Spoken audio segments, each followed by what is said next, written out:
ഒരു സർക്കാർ എങ്ങനെയാകരുത് എന്നുള്ളതിന് ഒരു ഉത്തമ ഉദാഹരണമാണ് നമ്മുടെ ഇടത് സർക്കാർ. കാരണം ജനങ്ങളുടെ കണ്ണിൽ പൊടിയിട്ട് അവരെ മണ്ടന്മാരാക്കുന്ന പരിപാടിയാണ് നമ്മുടെ സർക്കാർ ഇപ്പോഴും ചെയ്തുകൊണ്ടിരിക്കുന്നത്. ജനങ്ങൾക്ക് അവകാശപ്പെട്ട പൈസ ഉപയോഗിച്ച് വിദേശയാത്രകൾ നടത്തുന്നു, പൊതുസ്വത്ത് കൊള്ളയടിക്കുന്നു, പാവപ്പെട്ടവർക്ക് ആവശ്യമായ സഹായങ്ങൾ നിഷേധിക്കുന്നു, പെൻഷനുകൾ മുടക്കം വരുത്തുന്നു.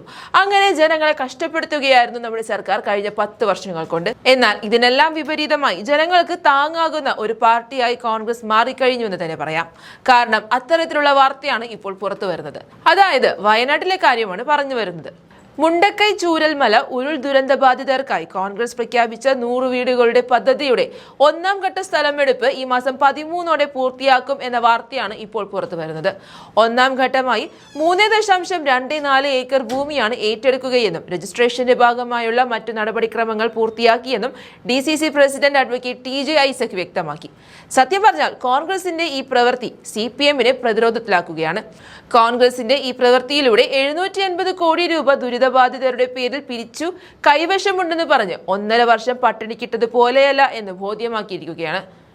ശബരിമലയിലെ സ്വർണം കട്ടത് മുതൽ മുഖ്യന്റെ മകൾ മാസപ്പടി വാങ്ങിയതും ലൈഫ് മിഷനിൽ മകന് ED നോട്ടീസ് വന്നതുമടക്കം ഒട്ടനവധി തട്ടിപ്പ് കഥകളുമായി പുറത്തിറങ്ങി ജനങ്ങളെ കാണാൻ പോലും കഴിയാത്ത CPMും സൈബർ സഖാക്കളും ഈ വയനാട്ടിലെ കോൺഗ്രസ് പ്രഖ്യാപിച്ച വീടുകളെ കുറിച്ച് മാത്രം പറഞ്ഞുകൊണ്ടിരിക്കുകയായിരുന്നു.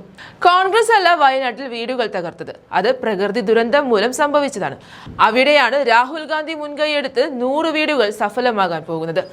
അതുപോലെ തന്നെയാണ് കർണാടകയിലും സംഭവിക്കുന്നത്. രാഹുൽ ഗാന്ധിയുടെയും KC വേണുഗോപാലിന്റെയും ഇടപെടൽ കൊണ്ടാണ് 100ഓളം വീടുകൾ നൽകാനായി കർണാടകയിലെ കോൺഗ്രസ് സർക്കാർ 20 കോടി രൂപ അന്ന് തന്നെ അനുവദിച്ചു നൽകിയത്. അതിനു പുറമെ ആവശ്യ സാധനങ്ങളും അവർക്കായി എത്തിക്കുകയും ചെയ്തു. വയനാട്ടിലെ ഭവന പദ്ധതിക്കായി 2 സ്ഥലം കൂടി നോക്കിയിട്ടുണ്ട്. അതും കൂടി ലഭ്യമാകുന്നതോടെ പദ്ധതി പൂർണ്ണമായും യാഥാർത്ഥ്യമാകും. കൂടാതെ കോൺഗ്രസ് പാർട്ടി ഫണ്ട് ഉപയോഗിച്ച് നടത്തുന്ന പദ്ധതി ആയതുകൊണ്ട് CPM ഇതിൽ തലപുകയ്ക്കേണ്ട ആവശ്യമില്ല എന്നും DCC പ്രസിഡന്റ് പറയുന്നു. കോൺഗ്രസ് പാവപ്പെട്ടവർക്ക് വീടുകൾ നൽകുമ്പോഴും ഇവിടെയുണ്ട് എന്ന് പറയുന്ന പിണറായി വിജയൻ സർക്കാർ ചെയ്തത് ഇതിന്റെ പേരിൽ കൈനീട്ടി പണം പിരിച്ച് 700 കോടിയിലധികം രൂപ 1 വർഷത്തിലധികമായി കയ്യിൽ വെച്ചതാണ്.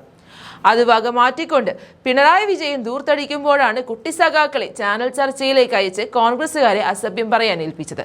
ഏതായാലും സ്ഥലമെടുപ്പ് പൂർത്തിയാക്കുന്നതോടെ CPMന്റെ കല്ലുകടിക്ക് ഒരു അന്ത്യമാകും.